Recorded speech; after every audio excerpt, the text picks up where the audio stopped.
नमस्कार। ब्रह्मा कुमारीज के education wing के कॉन्फ्रेंस में आप सभी का स्वागत है। हम सभी जानते हैं कि वर्तमान समय जैसा है वहाँ पर हमें कुछ और चीज़ों को अपनी ज़िंदगी में ऐड करने की ज़रूरत है। पहले हम जैसे जीते थे वैसे ही चीज़ें चलें, ये संभव नहीं होने वाला। क्यों? क्योंकि हमारे आसपास एक अनसर्टेनिटी है। कल क्या होगा ये नहीं पता, मगर साथ साथ हमें शायद ये भी नहीं पता कि 6 महीने बाद परिस्थितियाँ कैसी रहेंगी। ऐसे में अपने आप को हिम्मत से भरना, विश्वास से भरना, इंस्पिरेशन से भरना, ये बहुत आवश्यक है। अक्सर करके हम इन चीज़ों के लिए दूसरों का सहारा ढूंढते। कभी कभार हम किसी गुरुजन, किसी अपने परिवार के बड़े बुजुर्ग या फिर किसी प्रवचनकर्ता, कहीं मंदिर, मस्जिद, गुरुद्वारे इत्यादि जगहों पर ढूंढते इंस्पिरेशंस के लिए, हिम्मत के लिए, ताकि हमारा विश्वास कुछ गहरा हो सके। मगर बदलते समय के हिसाब से हमें इन सब चीज़ों की खोज कहीं और करने की आवश्यकता पड़ रही है। तो आइए आज इसी विषय पर हम चर्चा करते हैं। हमारे साथ आज बातचीत के लिए ब्रह्मा कुमारी सिस्टर गोपी हैं। गोपी बहन अपने 40 वर्ष से भी अधिक समय से ब्रह्मा कुमारीज के राजयोग का अभ्यास कर रहे हैं। मूलतः लंदन में निवास करती हैं, मगर विश्व भर में 5 ही महाद्वीपों में उन्होंने ईश्वरीय सेवा हेतु आध्यात्म की अलख जगाई है। खासकर युवाओं में आध्यात्म का क्या अहमियत है उस चीज को उन्होंने समझाया है, स्वयं अपने जीवन में धारण करके और दूसरों के लिए एक उदाहरण बन के। आइए करते हैं उनसे बातचीत। गोपी बहन, स्वागत है आपका। थैंक यू, नमस्ते। पहले तो ये बहुत ही कॉमन अंडरस्टैंडिंग है, पिछले 1-1.5 साल में हमने देखा है कि वक्त बहुत तेजी से बदला। अनसर्टन टाइम्स है, हम सभी कहते हैं। बहुत सारे लोग जो पहले के एक फ्लो में जी रहे थे कि भाई हाँ सब कुछ प्लान्ड था, 10 साल बाद हम ये कर लेंगे, 20 साल बाद ये हो जाएगा, करियर में ये हो जाएगा, फैमिली में ये सेट कर लेंगे, एक अलग तरीके से सेटल डाउन हो जाएंगे, वो सब कुछ हर एक के लिए बदल रहा है। भले वो यंगस्टर्स हों, भले वो पेरेंट्स हों, भले वो बच्चे हों, सभी के लिए बदल रहा है। ऐसे समय पर हम कैसे अपनी लाइफ में ये जो 3-4 चीज़ें लोग चाहते हैं कि हम अपने लाइफ में उसे भरें। पहले तो हिम्मत चाहिए क्योंकि चीज़ें हमारे अनुसार नहीं चल रही हैं। तो कैसे पहले हम हिम्मत को भरें अपने लाइफ में? Good question, thank you. हम इंग्लिश में कहते हैं चेंज इज़ इनएविटेबल, लेकिन जो रेट ऑफ चेंज हो रहा है अभी, वो जैसे तेज़ी, स्पीड, उसकी रफ्तार बहुत तेज़ हो रही है। So how do you keep up with the change? और उसमें हिम्मत का क्या रोल रहता है, करेज का क्या रोल रहता है? मुझे ये लग रहा है कि हमारी जो बुद्धि पहले से जो चलती थी, आगे का प्लानिंग करके हम फिर चलते थे, क्योंकि कई जगह कई वस्तु ऐसी थी हमारी ज़िंदगी में जो स्टेबिलिटी थी। फ़िलहाल संबंध की स्टेबिलिटी थी, जॉब की स्टेबिलिटी थी, इकोनॉमी की स्टेबिलिटी थी। अभी चारों तरफ की इनस्टेबिलिटी के कारण अभी मुझे ज़िंदगी किस आधार से जीना है? प्लान के आधार से जीना है या पहले आत्मविश्वास के आधार से जीना है? क्योंकि you can lose your strategy, you can lose the plan, but you can not lose your character. तो हिम्मत, विश्वास, प्रेरणा, धैर्यता, सहनशीलता, ये जैसे हमारे कैरेक्टर के फाउंडेशन है, और हमारे कैरेक्टर के आधार से हमारा वाइब्रेशन बनता है, और हमारे वाइब्रेशन के आधार से हमको वही चीज़ आकर्षण होती है हमारे जीवन में। तो हिम्मत माना क्या? हम इंग्लिश में कहते हैं courage, but behind courage is clarity. ठीक है, अपनी को जानकारी होनी चाहिए, क्योंकि करेज एक फोर्स नहीं है। एक बहुत ही जैसे मुझे अंदर से मेरे विवेक के साथ कनेक्शन है, कॉन्शियस के साथ कनेक्शन है, और जैसे अंदर का आवाज़ बाहर आ रहा है कि मुझे ये करना है। क्लैरिटी का एक आवाज़ आता है कि ये सही है, ये राइट है। करेज के पीछे सत्यता का फाउंडेशन है। सत्यता जब भी अंदर की निर्णय शक्ति नहीं होती है कि सत्य क्या है, झूठ क्या है, तब तक बुद्धि में क्लैरिटी भी नहीं आएगी, क्योंकि हम झूठ को सत्य मानेंगे। हम कभी कभी लोग इतने अपने इच्छावश में डूबे हुए होते हैं कि I want this, I want this, I want this, इतने इच्छाओं में डूबे हैं कि जो सही बात है वो उनको पता ही नहीं चलता है। तो जब भी इच्छा वश हम चलते हैं तो हमारी साहस काम नहीं करती है। वो जैसे अट्रैक्शन होता है ना इच्छाओं का, वो गरमाइश पैदा करती है, हलचल में लेके आती है, और जब तक हमको वो चीज़ ना मिले हम रुकेंगे नहीं। लेकिन वो मिले भी फिर भी संतुष्ट नहीं होंगे। तो करेज ऐसी एक एनर्जी है जो पहले इसके लिए मुझे अंदर की खोज करनी पड़ेगी, आखिर मैं कौन हूँ। मैं इतने सालों से मैं सपोर्ट लेके चली हूँ। मैंने सोचा कोई व्यक्ति मुझे खुशी देगा, मैंने सोचा जॉब मुझे खुशी देंगी। अभी की सिचुएशन में तो कोई खुशी देने वाला है ही नहीं। बिल्कुल, राइट? तो that means I have to go somewhere very deep inside my self. Who am I और मेरा लाइफ का पर्पस क्या है। सो द फर्स्ट करेज मैं कहूँगी, यू हैव, जैसे लाइफ की सिग्नल आप ले लो टू फेस योर सेल्फ। अपने आप को पूछो आखिर इसमें मैं कौन हूँ, मेरी आइडेंटिटी क्या है और मुझे अभी क्या करना है। सो ट्रूथफुलनेस, क्लैरिटी, फोकस, ये 3 चीजें हैं जो साहस और हिम्मत का फाउंडेशन है। तो सिर्फ मैं हिम्मत चाहिए, मैं हिम्मत कर लूं, ऐसे नहीं होता है। उसके होगा पीछे ही नहीं, क्योंकि क्लैरिटी नहीं होगी तो किस बात का हिम्मत रखेंगे आप। आपको पता नहीं है फायदे वाली बात क्या है, नुकसान वाली बात क्या है, सत्य क्या है, झूठ क्या है, तो किस में आप हिम्मत रखेंगे। जब तक निर्णय नहीं होगा तो हिम्मत कैसे रखेंगे।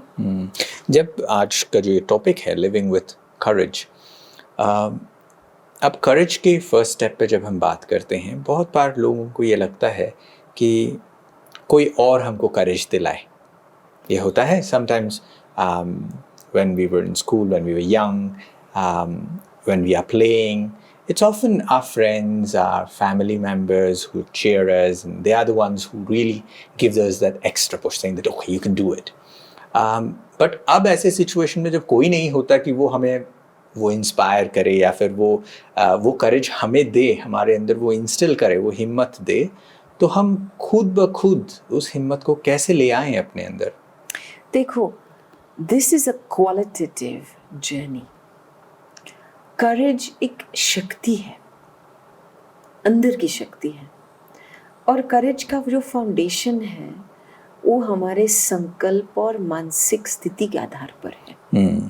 मैंने बहुत लंबे समय, क्योंकि आप जो बात कर रहे हैं वो मोटिवेशन की बात कर रहे हैं, ठीक है, जो कोई मेरी गाड़ी को पीछे से धक्का लगा के आगे बढ़े। अभी हमारी गाड़ी में पेट्रोल तो डालो, पेट्रोल डालने से आप पे ही गाड़ी चलेंगी। तो ये पेट्रोल विश्वास होता है। You know, you have to generate your own quality in your own life. तभी फिर आपकी जो लाइफ की क्वालिटी है, आपकी मानसिक स्थिति को इन्फ्लुएंस करके जो आपके सही संकल्प होने चाहिए, राइट संकल्प होने चाहिए, your wisdom will speak to you, your conscience will speak to you, your conscience will guide you. अगर आपने अपने कॉन्शियंस विवेक के साथ बहुत समय से संबंध नहीं रखा है या विवेक के खिलाफ कर्म किया है, तब सोचो इसका नतीजा क्या होगा। आपका विवेक फिर थोड़े समय के बाद बोलना ही बंद कर देगा। तो उसमें फिर जैसे लगता है अंदर का क्लैरिटी नहीं है, गाइडेंस नहीं है, कैसे चलो, क्योंकि आपके कर्म के कारण ही आपने विवेक को दबा दिया। तो first basis is you have to live your life on the basis of your conscience. You have to make your conscience very powerful, very clean, very clear, और फिर आप पे ही आपकी कॉन्शियंस आपको गाइड करती रहेंगी। कॉन्शियंस क्या है? कॉन्शियंस जब साफ होती है तो आप पे ही जैसे उसको टचिंग मिलती है क्या करना है, और फिर इसमें दुविधा की बात नहीं है। मुझे किसी और का धक्का नहीं चाहिए, मैं थोड़ी मेरी जीवन किसी और के आधारित जी रही हूँ। I am a master of my own life. तो मेरा जो भी लाइफ की स्पिरिचुअल डीएनए है वो मेरे अंदर है, और मेरी कॉन्शियंस मुझे जैसे ड्राइविंग सीट है ना, मेरी कॉन्शियंस एक व्हील है जो मुझे बताएंगी कहाँ जाना है अपने वैल्यूज के आधार से। तो this is very very important that हमारे जीवन में हम ऐसे कर्म करें जो हम कॉन्शियंस को एक बेस्ट फ्रेंड बना दें। अपने आप को, अपने अंतरात्मा की आवाज़ जो है उसके साथ हमारा एक बहुत अच्छा तालमेल होना चाहिए। एब्सोल्युटली। ये तो हो गई अपने आप को हिम्मत दिलाने की बात। और जैसे आपने कहा ये अंदर की आवाज़ आती है कि अंदर से हम अपने आप को हिम्मत देते हैं और हम सर के अंदर है ये चीज़, आपने ये बात बताई।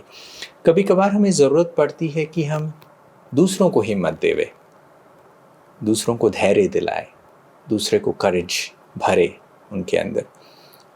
अब ये प्रश्न उठता है कि जब हमारे अंदर ही वो चीज़ है तो क्या हम बाहर से किसी व्यक्ति को हिम्मत दे सकते हैं, करेज दे सकते हैं? देखो, आपने जो अभी बताया कि हर एक को एक अलग चीज़ चाहिए। किसी को शायद पेशेंस की मदद चाहिए, किसी को प्यार की मदद चाहिए, किसी को रिस्पेक्ट चाहिए, किसी को अप्रिशिएशन चाहिए। वो एक हमारे अंदर एक खजाना है। आत्मा की ऐसी शक्ति, चैतन्य शक्ति है जिसमें एक बहुत क्वालिटी की एनर्जी भरी हुई है। शांति की शक्ति, प्यार की शक्ति, नॉलेज की शक्ति, आनंद की शक्ति। और ये जो मूल जो शक्तियां हैं उसके आधार से गुण पैदा होते हैं हमारे जीवन में। अभी हम आत्मा को टाइम ही नहीं देते हैं इन खजाने की अनुभूति करने के लिए, तो इसका गुण का फ्लेवर कैसे आएगा हमारे जीवन में? जैसे हम स्टॉक जमा करते हैं ना, गुण को जमा, जितनी शांति की शक्ति होंगी अंदर की उतनी बाहर की धैर्यता की शक्ति पैदा होगी। जितनी प्रेम शक्ति अंदर भरी हुई होंगी इतनी बाहर सहन शक्ति बढ़ेगी।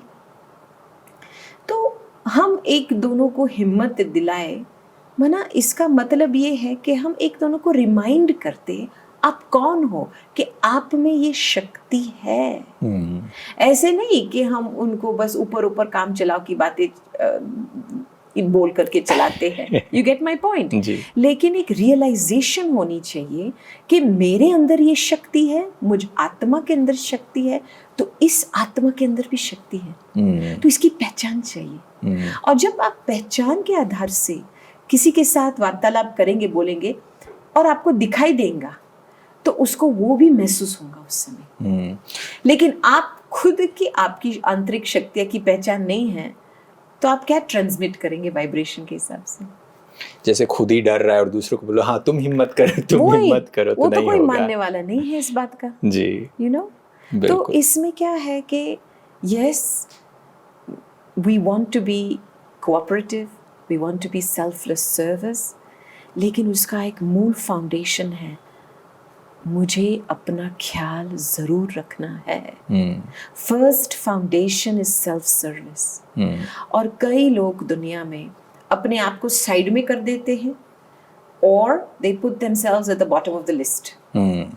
औरों की सेवा कर, औरों की सेवा, और इसमें फिर बर्नआउट महसूस होता है। ठीक है, औरों को मोटिवेट करते करते आप ही खालीपन महसूस करते हैं, फिर आपकी गाड़ी रुक जाती है। इसीलिए अपने जीवन में ऐसी एक रूटीन होनी चाहिए जिसमें आत्मा की लाइट सदा जैसे चमकती रहे।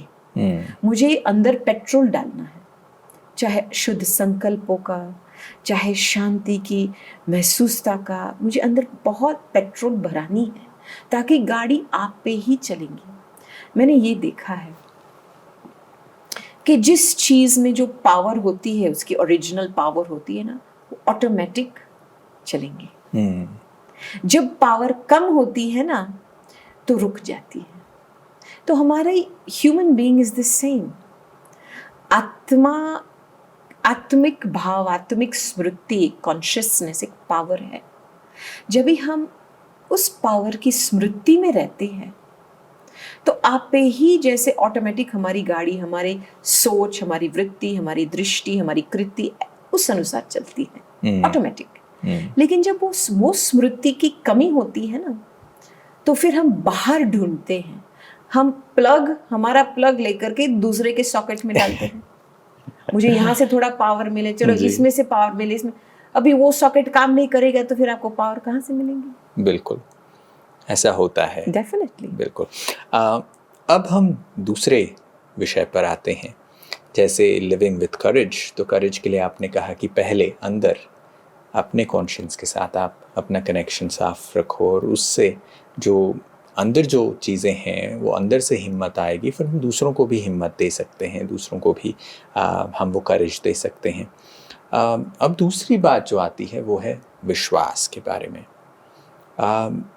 अब ये जो फेथ की बात आती है, हमने सुना है फेथ कैन मूव माउंटेन्स, पर जब हमारे खुद के माउंटेन की बातें आती हैं तो ऐसा लगता है कि बहुत बड़ा माउंटेन है और ये मूव नहीं हो सकता। ऐसे में विश्वास को कहाँ से हम ले आएं? विश्वास कहाँ से आता है? कैसे अपने लाइफ को हम विश्वास के साथ जोड़ें? इंग्लिश में तो एक ही शब्द आता है फेथ। हिंदी में हम दो शब्द पकड़ के चल रहे हैं। एक है विश्वास, और विश्वास पैदा होता है संबंध से। पहली बात ये है कि मुझे बहुत गहरी रूप से ये बात समझना है कि we are all interconnected. I am not an isolated island. ठीक है, ये जो मैंपन मेरापन होता है, जो मैं अपने इंडिपेंडेंट चलना चाहती हूँ, और जैसे it separates you from people, the feeling of separation means मैं अंदर से समझी नहीं हूँ कि मैं एक आत्मा हूँ और मेरा सारे आत्माओं के साथ कनेक्शन है। आप देखेंगे मेरी कोई चीज़ है ही नहीं इस दुनिया में। चलो हम सुपरफिशियल रूप से मानते हैं कि ये मेरी कुर्सी है, लेकिन आपने खुद कुर्सी बनाई थी क्या? और इसका जो सामान था आपने खुद खरीद करके आपने खुद क्रिएट किया था क्या? नहीं। वास्तविकता क्या है? तो विश्वास का पूरा फायदा उसको एक्टिवेट करने के लिए you have to enter the field of interconnected relationships, very deeply connectivity in relationships, कि हाँ मैं अकेली एक आत्मा अपने आप कुछ नहीं कर सकती। और इसमें क्या है कि हमारे संबंध में हमने धोखे खाए हैं, दुख लिया है, इसीलिए हमने खुद अपने आप को कट कर लिया है। मैं ये हूँ, आप वो है, आप वहाँ रहो, मैं यहाँ रहती हूँ। ठीक है, और इसमें ही हमने खुद अपना, जैसे क्या कहते हैं, एनर्जी सोर्स कट कर दिया है। वो ट्रस्ट ही हमने कट कर दिया है दुख के कारण, क्योंकि वास्तविकता में we are all interconnected. You get my point? तो दुख के कारण हमारा सोच अलग प्रकार से चालू हुआ है। तो इस दुख को मिटाने के लिए इट्स सो इम्पोर्टेंट कि विश्वास को दोबारा पैदा करने के लिए you have to come into relationship with something pure. क्योंकि हम बहुत समय से हमारे संबंध महसूस नहीं हुए हैं, बंधन महसूस हुए हैं। ठीक है, कोई परफेक्ट नहीं है हमारे जीवन में, कुछ न कुछ खामियां हैं, कुछ कमजोरी है, कोई किसके पास 100% टॉलरेंस, पीस, पावर, पेशेंस नहीं, लेकिन एक चैतन्य शक्ति है जिसमें सर्व गुण, सर्व शक्तियां है, जो सदा के लिए ocean of tolerance, ocean of peace, ocean of mercy, ocean of रहम, वो है परमात्मा। और जब तक मैं आत्मा उस परमात्मा की साथ संबंध में नहीं आती हूँ, और वो संबंध अनादि आदि संबंध है, and if I don't realise that संबंध, तो वो प्योर एनर्जी मेरे दुख को हील नहीं कर पाएंगी। क्योंकि वो ही एनर्जी है, परमात्मा की ही एनर्जी है जो बिल्कुल दुख दर्द को मिटा सकती है।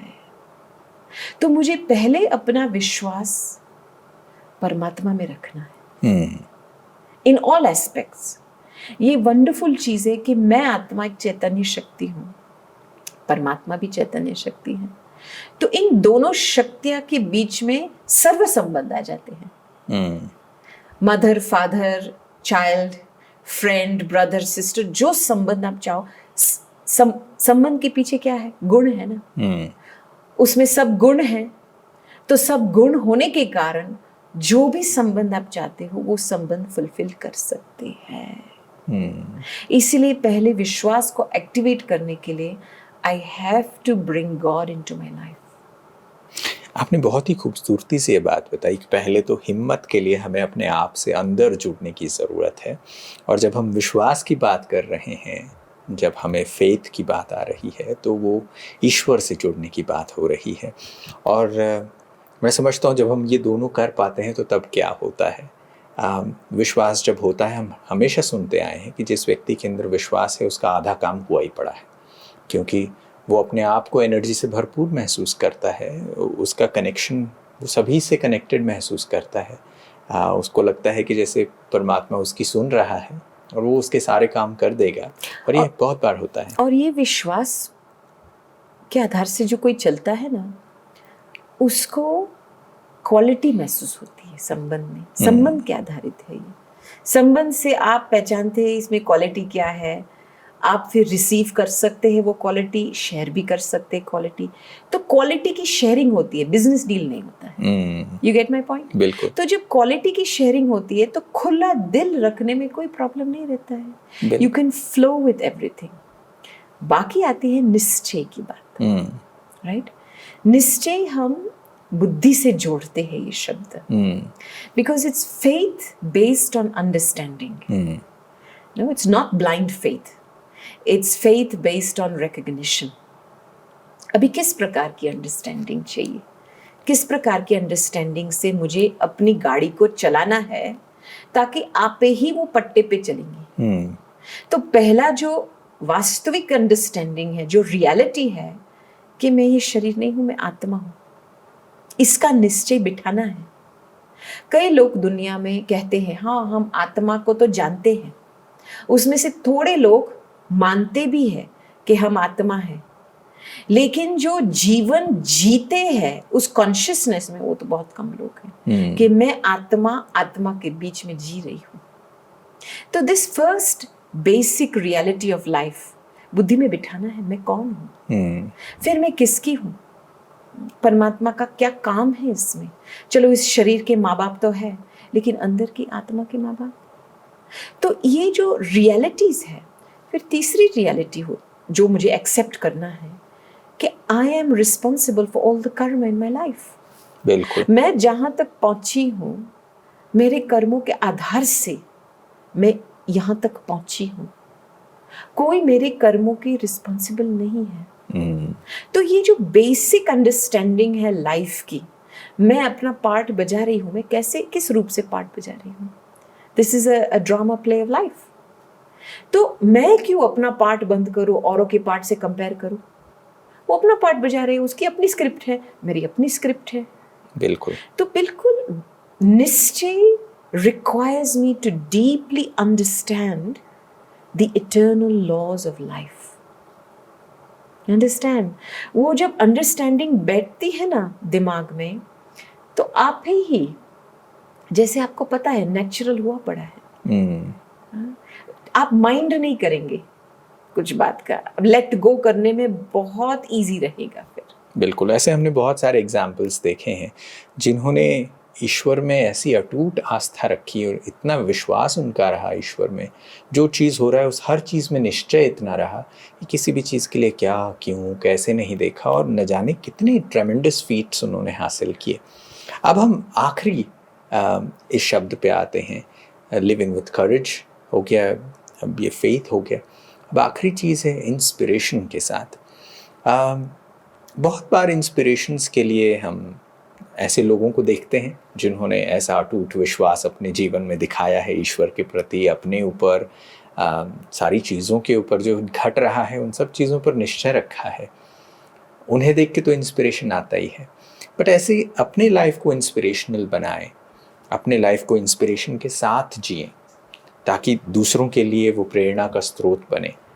वो कैसे किया जा सकता है? पहला तो मैं समझती हूँ प्रेरणा का जो फाउंडेशन है, यू हैव टू अंडरस्टैंड, जब अंदर से हम इंस्पायर होते हैं किस चीज़ के लिए, तो उस समय आप ये समझ लो कि अंदर आपकी डिविनिटी जागृत हो रही है। क्योंकि हर एक आत्मा के अंदर डिवाइन क्वालिटीज़ होती हैं, कई ऐसे एक्टिव होती है, कई डोरमेंट होती है। बाहर से आपको एक जैसे एग्जाम्पल ट्रिगर मिलेगा कि इसको देख करके आपको प्रेरणा मिल रही है, लेकिन उसने वो ही गुण एक्सप्रेस कर रहे हैं जो आपके अंदर है, जो सोई हुई होती थी। तो इंस्पिरेशन ऐसी एनर्जी है क्योंकि वो अंदर की फीलिंग है ना आपकी, वो नहीं दे रहा है आपको इंस्पिरेशन, वो अपना कर्म कर रहा है, वो केवल ट्रिगर बना है। लेकिन इंस्पायर कौन हुआ है? जो अंदर आपकी डिविनिटी है, आपका डिवाइन फॉर्म हुआ है, उस समय उसकी जागृति हुई, उसने देखा हाँ ये मैं हूँ, हाँ ये मैं बन सकता हूँ, ये इंस्पिरेशन है। तो इसकी क्या है, कैचिंग चाहिए कि अंदर की दिव्यता की जागृति हो रही है उस समय। You have to realise that you don't receive inspiration, you are inspired because you are divine, and your divinity is waking up. दूसरी बात, इंग्लिश में शब्द क्या था, impressed, ये अलग एनर्जी है। जब भी हम impressed हो जाते हैं तो खुद की डिविनिटी की महसूसता नहीं होती है, किसी के नाम रूप में फंस जाते हैं। उसके बिना तो हम चल नहीं पाएंगे, बस उसका ही सुनना चाहते हैं। हाँ। जैसे एक प्रकार की आप देखेंगे, इम्प्रेस हो जाएंगे ना तो एक प्रकार की मजबूरी आ जाएंगी, इसके बिना नहीं चल, चलो इसका ही सुनते रहे। लेकिन जितना आप सुनते रहेंगे थोड़ी समय के लिए खुश रहेंगे, लेकिन फिर बैटरी फ्लैट। इंस्पिरेशन से जीना है तो आपकी दिव्यता जागृत होंगी और आपको अंदर से लगेगा मैं एक इंडिपेंडेंट व्यक्ति बन रही हूँ, मैं अपने लक्ष्य तक पहुंच रही हूँ, मेरी लाइफ मेरे हाथ में है और मैं किसी से भी प्रेरणा ले सकती हूँ। I can take inspiration from you, क्योंकि मेरी दिव्यता से कनेक्शन है। तो उसके लिए चाहिए सतोगुणी बुद्धि। You have to have an intellect that learns to pick up virtues. जितना आप गुणों खींचेंगे लोगों से छोटी छोटी बातों में, उतनी आप अपनी बुद्धि को दिव्य बनाएंगे। और जो आपकी दिव्य पर्सनालिटी है, दिव्य कैरेक्टर है, जो दिव्यता की, you will wake up that divinity, and divinity is the basis of self mastery. जब आप ये बात कर रहे थे तो मेरे को याद आ रहा था कि बहुत बार हम किसी के फैन बन जाते हैं। एग्जैक्टली। उनसे इम्प्रेस इतने हो जाते हैं कि बस हाँ, उनकी फिल्में देखनी, उनके गाने सुनने हैं, उनका ही लेक्चर सुनना है, सब कुछ उनका ही चाहिए। लोग उनका ही पोस्टर लगा देंगे, उनका ही तकिया, उनका ही बेडशीट, सब कुछ उनका हो रहा होता है। बट उससे कोई फ़ायदा नहीं है, क्योंकि आप इंस्पायर हो रहे हैं, थोड़ी देर के लिए आप खुश हो रहे हैं, बट इंस्पिरेशन के लिए वो आपके अंदर कुछ जागृत करना चाहिए। और आपने बहुत ही खूबसूरती से उस बात को पॉइंट आउट किया कि ये इंस्पिरेशन अंदर है, वो जो डिविनिटी, वो चीज़ सामने वाला व्यक्ति अपने कर्म से वो ट्रिगर का काम कर रहा है, जिससे आपके अंदर वो प्रेरणा जागती है कि हाँ, मैं भी इनके जैसा बन सकता हूँ। और इंस्पिरेशन ऐसी चीज़ है कि आप इंस्पिरेशन से आपकी खुद की यूनिकनेस बाहर आती है। You can become, you discover your USP. बिल्कुल। और इम्प्रेस जब हो जाते हैं ना, तो आपने जैसे बोला, उसके कपड़े पहनते हैं, उसके हेयर स्टाइल जैसे बनते हैं, उनके जैसे कार्बन कॉपी बनते हैं। तो आपकी पर्सनालिटी, आपकी लाइफ, आपकी यूनिकनेस कहाँ है? तो inspiration, living with inspiration means picking up virtues so that I can create my own unique image. वाह, बहुत ही खूबसूरत बात आपने कही है आज। और आज की इस चर्चा में जब हमने कहा कि living with courage, faith and inspiration की जब बात की थी, तब हमें ये नहीं लगा था कि हम यहाँ तक पहुँचेंगे कि हम खुद ऐसा बन सकते हैं। बट इस बातचीत से वो चीज़ निखर कर सामने आई है। इस आधे घंटे की बातचीत में मैं समझता हूँ हमारे दोस्त जो सुन रहे हैं उनको भी बहुत सारी चीज़ें, प्रेरणाएं मिली होंगी, क्योंकि ये सिर्फ इम्प्रेस होने वाली बात नहीं थी, सिर्फ सोचने वाली बात नहीं थी कि हमें हिम्मत रखना है, बट हिम्मत हमारे अंदर है। विश्वास, परमात्मा से जोड़ने से, जो चीज़ें हो रही हैं उस पर निश्चय रखने से बहुत ही ज़्यादा हम काबिल तारीफ़ काम कर सकते हैं, हमारी कैपेसिटी से बियॉन्ड काम कर सकते हैं। और आखिर में जब हम सभी को इंस्पायर करने की बात करते हैं तो वो हमारे अंदर की डिविनिटी है। और अगर हम अपने कर्मों को बहुत अच्छी तरीके से कर रहे हैं तो दूसरों के अंदर हम किसी को इम्प्रेस करने के लिए नहीं, दूसरों के अंदर वो ट्रिगर बनने का काम करते हैं ताकि वो भी हमारे जैसे बनने की कोशिश करें। बहुत ही खूबसूरत चर्चा के लिए आज आप हमारे साथ जुड़े और इतनी सुंदर विचारों को हमारे दोस्तों के साथ शेयर किया, इसके लिए आपका बहुत बहुत धन्यवाद। ओम शांति। नमस्कार। Thank you.